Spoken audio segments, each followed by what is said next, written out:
Assalamualaikum Pak Ustadz. Saya mewakili teman-teman yang bersatu profesi, ingin penjelasan dari Pak Ustadz tentunya.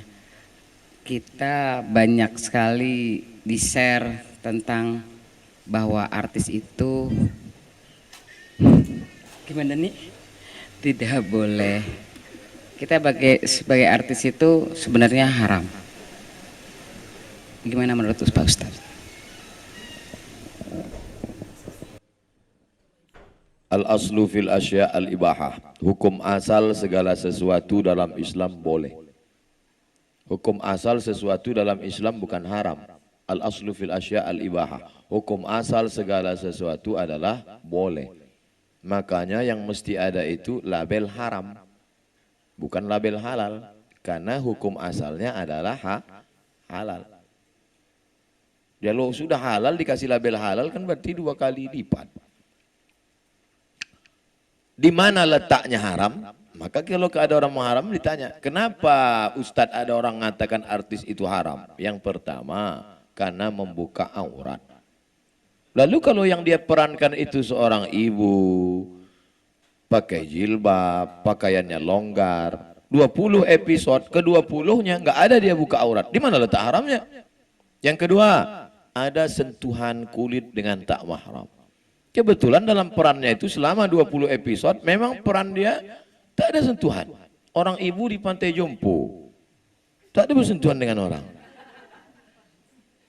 Jadi harus dilihat di mana letak haramnya. Ustadz, itu tari persembahan itu haram. Ada tari persembahan menyambut bupati, menyambut gubernur, kan disambut dengan tari persembahan. Saya tanya letak haramnya di mana? Karena digunakan kata sembah. Oke, kalau gitu nggak usah kita buat tari sembah. Namanya apa? Tari welcome. Menyambut selamat datang. Tetap haram juga Pak Ustadz. Kenapa? Karena yang menari itu anak gadis. Oke, kalau gitu jangan anak gadis. Kita latih anak TK. Anak TK nari kan lucu. Maka bupati, gubernur ketika melihat anak TK, ingat dia anak di rumah. Tapi kalau anak gadis, lupa dia bini di rumah.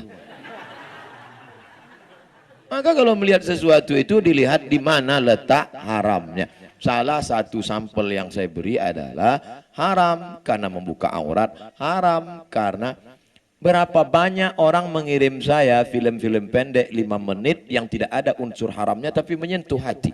Yang paling saya ingat adalah ketika seorang gila tidur di depan ruko, dia usir, dia ini. Tapi ternyata orang itulah yang menyelamatkan dari pencuri. Tidak ada unsur haram di situ. Kenapa kita tidak pernah berpikir membuat film-film kemanusiaan tanpa mempertontonkan aurat, tanpa melanggar ajaran agama? Kenapa tidak buat film pendek yang menyentuh?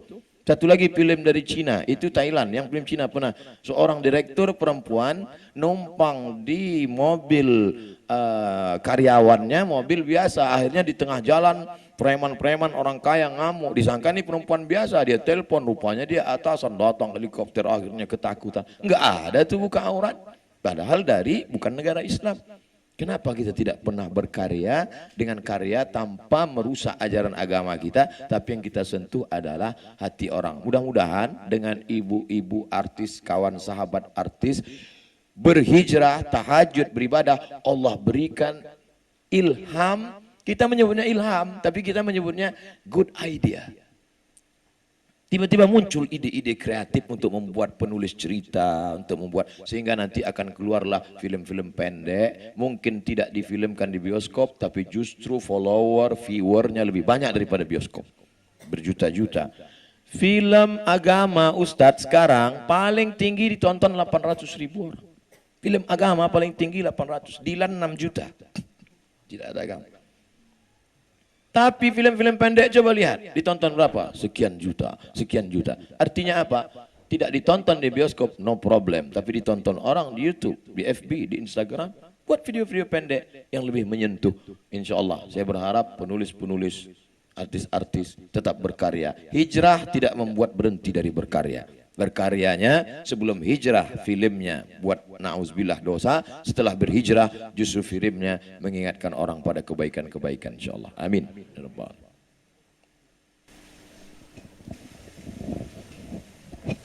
Assalamualaikum warahmatullahi wabarakatuh Pak Ustadz dan semuanya. Waktu zaman jahiliyah lah istilahnya ya, kita kan belum berhijab gitu. Terus kita ada diri kita di YouTube dengan sepertinya dosa jariah gitu. Bagaimana ya Ustadz untuk mengantisipasi dosa-dosa itu agar tidak terus-terusan, sedangkan kita minta ke YouTube juga nggak bisa gitu kan untuk ditutup dan sebagainya. Itu satu. Keduanya ada yang bilang bahwa belum yakin, orang-orang itu bilang bahwa maulid itu adalah bid'ah gitu. Terus kemudian saya kebetulan memang punya grup sholawat gitu ya Pak Ustadz ya. Tapi pakai musik gitu, belum pakai hadroh. Itu hukumnya bagaimana? Begitu. Assalamualaikum warahmatullahi wabarakatuh. Tangan ini dulu membunuh orang paling mulia. Yang bicara namanya laki-laki berkulit hitam Wahsy. Wahsy budak hamba sahaya yang dijanjikan dapat duit merdeka kalau bisa membunuh Hamzah. Maka dia bunuh Hamzah. Kata Wahsy, tangan ini dulu waktu jahiliyah sangat hina karena membunuh orang paling mulia Sayyidus Syuhada perang Uhud tahun ketiga. Bagaimana dia cara menebusnya? Tangan yang bergelimang dosa itu juga dia pakai untuk membunuh nabi palsu bernama Musailamah Al-Kadzab di kampung Yamamah pada masa pemerintahan Abu Bakar Siddiq. Tangan yang sama. Begitu juga wajah yang sama, action yang sama, merubah film-film yang lama menjadi film baru yang bernuansa hijrah, mengingatkan orang. Maka insya Allah ada sentuhan-sentuhan di situ yang mengingatkan kepada penonton, tolonglah hapus, buang file-file yang lama yang kalian simpan. Apakah dengan pesan lagu? Tidak mesti ceramah, tidak mesti artis lalu ceramah, Assalamualaikum hai seluruh Indonesia, kalian delete semua filmku ya, gitu. Dengan bahasa dia, dengan bahasa tubuh atau dengan bahasa kiasan atau dengan supaya, dan saya yakin orang yang sudah ngaji melihat itu, oh kasihan kita delete. La yukallifullahu nafsan illa wus'aha. Allah tidak akan membebani orang lebih dari kemampuannya. Mudah-mudahan. Illa man taba, siapa yang taubat, wa amana, beriman dengan iman yang benar, wa amila amalan salihah, beramal soleh. Kalau tiga ini dia lakukan, ulaika, mereka itu yubaddilullahu sayyiatihim hasanat. Semua perbuatan dosa mereka dulu bukan diampuni Allah, diganti Allah dengan pahala-pahala kebaikan. Mudah-mudahan ibu bapak termasuk yang diganti dengan pahala kebaikan. Dua, masalah maulid itu bid'ah. Yang jawab bukan Abdul Somad, Al-Hafiz Ibnu Hajar Al-Asqalani. Kalau disebut Al-Hafiz berarti hafalan hadisnya 300.000 hadis. Kemarin pada tanggal 10 Muharram, ibu puasa apa enggak? Puasa. Namanya puasa Asyura. Kenapa puasa Asyura? Karena hari itu Allah menyelamatkan Musa. Padahal Allah menyelamatkan Musa satu kali. Tapi diulang bertahun-tahun. Apa hubungannya dengan maulid? Kalau selamatnya Musa boleh disyukuri, maka adakah nikmat yang lebih besar daripada selamatnya Musa? Ada. Apa dia? Lahirnya Muhammad sallallahu alaihi wasallam. Buka itu nama kitabnya Al-Hawi lil Fatawi. Maulid boleh. Yang ngomong siapa? Al-Hafiz, hafal hadis 300.000 hadis. Ada ulama hafal hadis 300.000 hadis mengatakan maulid boleh.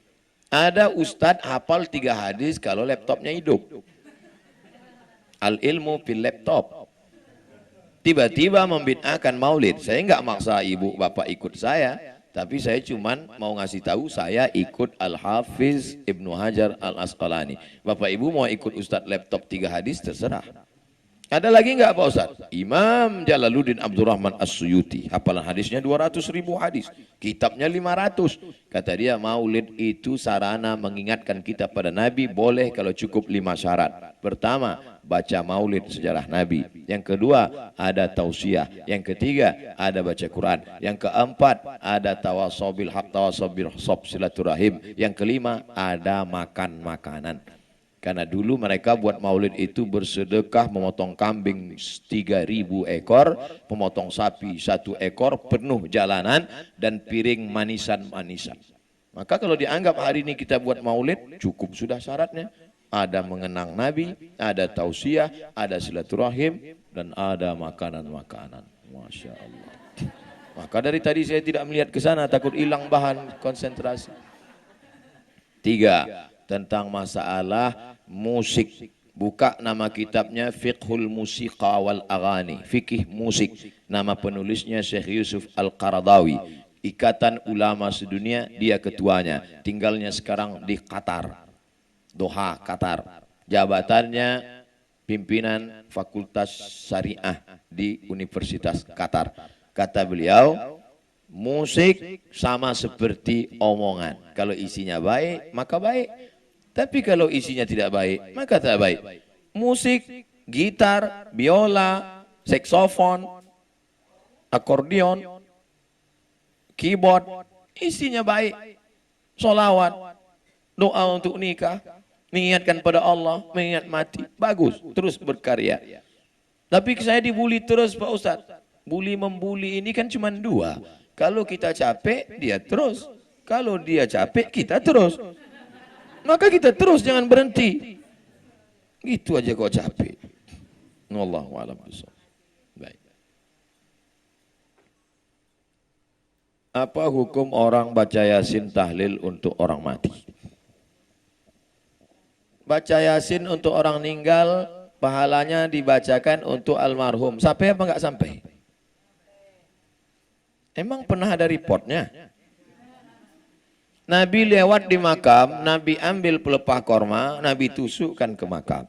Kata sahabat, untuk apa menusukkan pelepah korma di makam? Kata Nabi, ini pelepah korma bertasbih, tasbihnya sampai pada orang mati. Kata Imam An-Nawawi, meninggal tahun 676. Nama kitabnya Al-Minhaj Syarah Sahih Muslim Ibnul Hajjaj.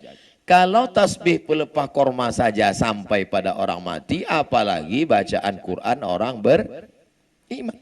Tasbih pelepah korma aja sampai. Jadi kalau ada orang mengatakan bacaan Yasin Abdul Somad nggak sampai, berarti dia menghina saya lebih hina dari pelepah korma. Dua, baca kitab judulnya Ar-Ruh, terjemah bahasa Indonesia Roh, penerbit Pustaka Al-Kausar Jakarta. Penulis Ibnu Qayyim Al-Jauziyah. Ketika anak Umar bin Khattab, namanya Abdullah bin Umar bin Khattab, meninggal, dia pesan, nanti kalau aku mati, bacakan pada bagian kepalaku awal Al-Baqarah 5 ayat, alif lam mim sampai wa ulaika humul muflihun. Pada bagian kakiku bacakan 3 ayat ujung Al-Baqarah yang selalu kita baca, lillahi ma fis samawati wa ma fil ard. Itu menunjukkan bacaan Quran sampai untuk orang mati. Saya sudah sebutkan dalilnya, kalau nggak percaya juga tolong kasih saya nama lengkap. Nanti kalau mati saya kirim.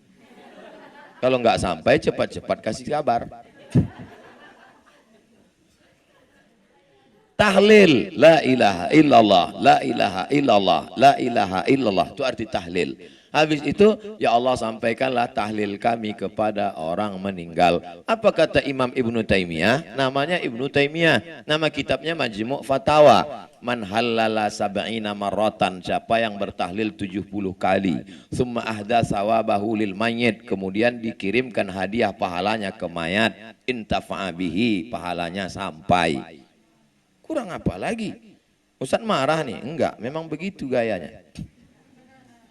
Apa syarat kita boleh menjamak sholat? Jamak kosor, zuhur 2, asar 2, syaratnya harus safar, musafir. Jarak musafirnya berapa? 89 km. Kalau payah ngingat 89, ingat aja Wali Songo, 90. Cici loro telu papat 5 6 7 8 Songo, 9. 90 boleh kosor. Adapun jamak, ini jamak zuhur tetap 4, asar tetap 4, maghrib tetap 3, isya tetap 3 pada saat kondisi darurat tingkat tinggi. Kakak kita kemo, tidak ada musafir karena rumah dekat samping rumah sakit. Kemo dari jam 8 pagi sampai jam 8 malam. Gimana sholat maghrib dengan sholat isyanya? Jamak tapi nggak pakai kosor. Gimana sholat zuhur dan sholat asarnya? Qadha. Karena kalau kan bisa sholat gini Pak Ustadz, orang kemo nggak bisa, bergeser dikit kabelnya terbakar, urat-urat. Maka dia berapa jam? Mudah-mudahan saudara kita yang kemo sehat. Saya ulang sekali lagi, kalau dia qasar mesti ada safar, mesti ada musafir. Tapi kalau tidak, darurat tingkat tinggi, maka boleh jamak tapi enggak qasar. Tapi daruratnya tingkat tinggi, dokter operasi 5 jam. Dari start jam 12, start jam 11 selesai.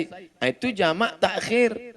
Karena 11 belum masuk waktu zuhur. Nanti selesai operasi, asarnya 4, zuhurnya 4. Jamak tidak pakai qasar. Karena kalau dia tinggalkan pasien mati. Tapi jangan gara-gara ini dikit-dikit jamak. Dikit jamak. Ente kok jamak sih? Kondangan. Arisan jamak, kondangan jamak. Kalau kita menjamak sholat, mana yang harus kita dulukan? Sholat yang dijamak atau sholat yang pada waktu? Kalau jamak takdim, mesti zuhurnya dulu. Kalau jamak takdim, mesti maghribnya dulu. Tapi kalau jamak takhir, tidak ada, mesti maghrib dulu atau isya dulu. Jamak takhir sholat zuhur dilaksanakan di waktu asar. Kalau ada imam yang buat zuhur dulu, berarti dia menjaga urutan karena lebih dulu zuhur baru asar. Kalau dia buat asar dulu, melihat waktunya karena zuhur numpang di waktu asar.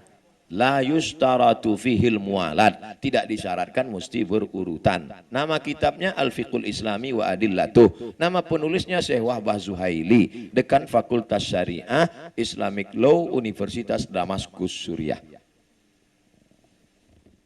Tapi kalau jadi imam sholat maghrib jamak takhir, makmum mesti dikasih tahu. Makmum, ini kita maghrib dulu. Kalau enggak nanti imam 3, makmum yang isya. Mesti kasih tahu makmumnya. Kalau sebelum berdoa kita baca ila hadratin Nabi Al-Fatihah. Boleh apa enggak Pak Ustaz?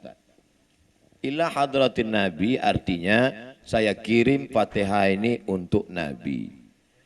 Tidak kita baca pun tetap sampai ke Nabi. Enggak pun kita baca tetap sampai ke Nabi. Kenapa? Mandalla ala khairin falahu mislu ajri fa'ilihi. Siapa menunjukkan kebaikan dia dapat pahalanya automatically. Lalu kenapa kita ucapkan ila hadratin Nabi? Sama seperti Bapak. Tidak pun dikatakannya I love you full. Dia tetap cinta sama ibu. Tapi kadang ibu nggak percaya.